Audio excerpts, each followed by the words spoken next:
Hello friends, standard 12 chapter number 3 part 2 में company final account, जिसमें 11th में हमने जो सीखा था फाइनल अकाउंट वो इंडिविजुअल पर्सन का था। पार्ट 1 में जो सीखा था वो पार्टनरशिप फर्म का फाइनल अकाउंट था, और ये जो है कंपनी फाइनल अकाउंट है, जिसमें हमें क्या करना है, ये बैलेंस शीट में जो दिया हुआ है उसके हिसाब से हमें फॉर्म तैयार करना है। यहाँ बैलेंस शीट वाला फॉर्म, और इसमें देखो अलग अलग चीज़ दी है, शेयर कैपिटल और उसके अंदर जो भी चीज़ आती है वो, पर इसमें हमें ये प्रिपेयर करना है, ये टेबल पूरा कंप्लीट हमें बनाना है, और ये उसके अंदर कोई भी अमाउंट जो भी आती है उसके हिसाब से यहाँ लिखा हुआ है कि कौन कौन सी आ रही है, तो वो करना है, और प्रॉफिट एंड लॉस अकाउंट करना है। बराबर, ये दोनों चीज करनी है परफेक्ट, और उसमें से अमाउंट रखनी है। बराबर, बहुत इजी है। तो यहां देखो क्या करना है, बैलेंस शीट पहले समझते हैं।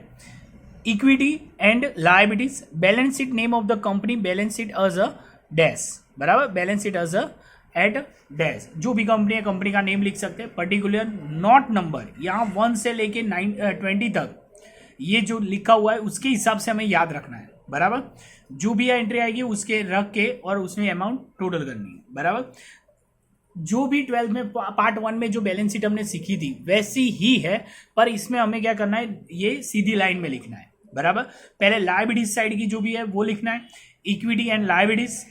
इक्विटी में कौन कौन सी चीज आती है, शेयर होल्डर्स फंड आएगा। बराबर, जिसमें शेयर कैपिटल और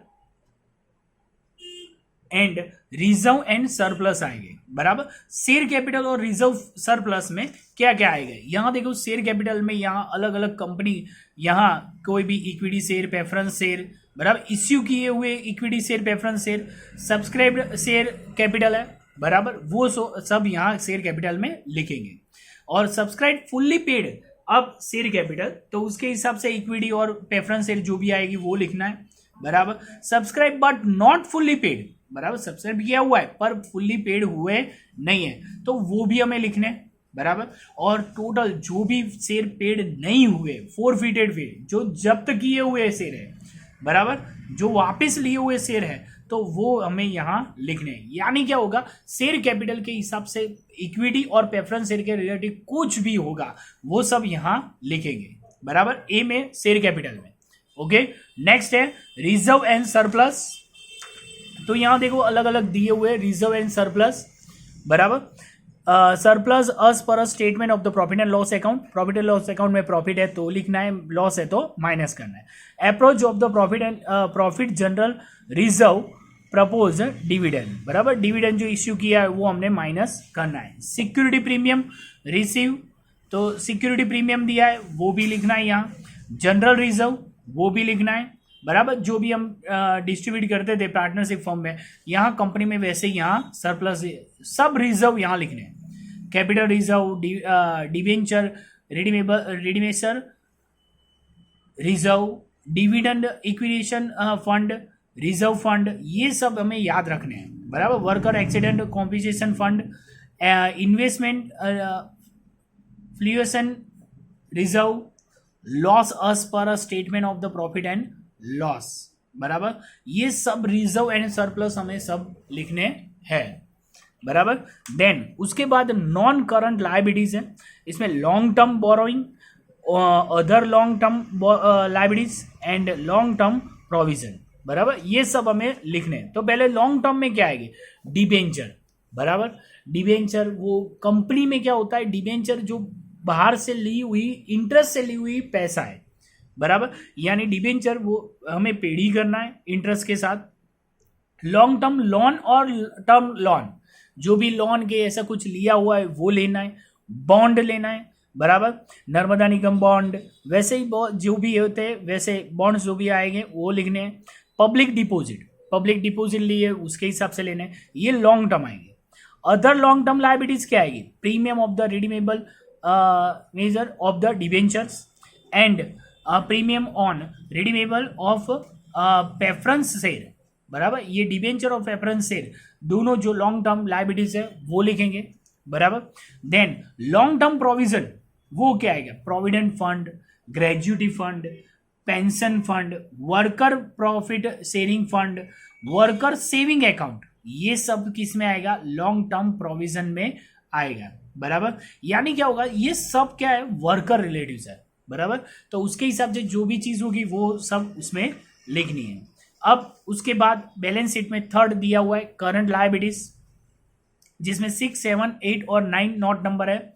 शॉर्ट टर्म बोरोइंग, बराबर, borrowing and trade payable, other current liabilities, short term provision, वो सब हमें लिखने हैं। तो यहां देखो शॉर्ट टर्म बोरोइंग में शॉर्ट टर्म लोन जो 12 मंथ के अंदर जो लोन पेड करते हैं, बराबर, टीवी है, फ्रिज है, तो उसमें क्या होता है 8 मंथ की होती है, बराबर, लोन। तो वो शॉर्ट टर्म में जो भी पेड करते हैं तो उसको क्या बोलते हैं, शॉर्ट टर्म लोन, 12 मंथ के अंदर। और बैंक ओवरड्राफ्ट, कैश क्रेडिट, बराबर, कहीं से क्रेडिट ली हो वैसे बैंक ओवरड्राफ्ट लिया है वो। ट्रेड पेएबल, उसमें क्या आएगा, क्रेडिटर एंड बिल्स पेएबल, जिसको हमें पैसे देने हैं, बराबर। Other current liabilities, outstanding expenses, income receive in advance, outstanding expenses वो लिखने हैं, इनकम रिसीव एडवांस में हमें जो इनकम मिली है वो लिखने हैं, अनक्लेम डिविडेंड, क्लेम नहीं हुए वैसे डिविडेंड है वो लिखने हैं, डिबेंचर एंड पेफ्रम એટલે premium on redemption payable during next 12 month, बराबर, 12 मंथ के अंदर हमें जो पेड कर रहे हैं तो वो लिखने हैं। कॉल्स इन एडवांस, एडवांस में जो हमने कॉल इक्विटी शेयर या शेयर के पैसे भरे हुए, advance receive from the customers, customer से एडवांस पैसे मिले हो वो लिखना है। Outstanding interest on debenture, outstanding debenture में जो भी पेड करना बाकी है, आउटस्टैंडिंग है वो लिखना है। उसके बाद short term provision, short term provision में क्या आएगा, provision for the tax, tax के रिलेटिव है। प्रोविजन डिविडेंड, बराबर, जो प्रोविजन डिविडेंड है वो हमें यहाँ लिखने हैं। यानी क्या होगा, ये ओनली बैलेंस शीट साइड जो आता था वही यहाँ आएगा, बराबर।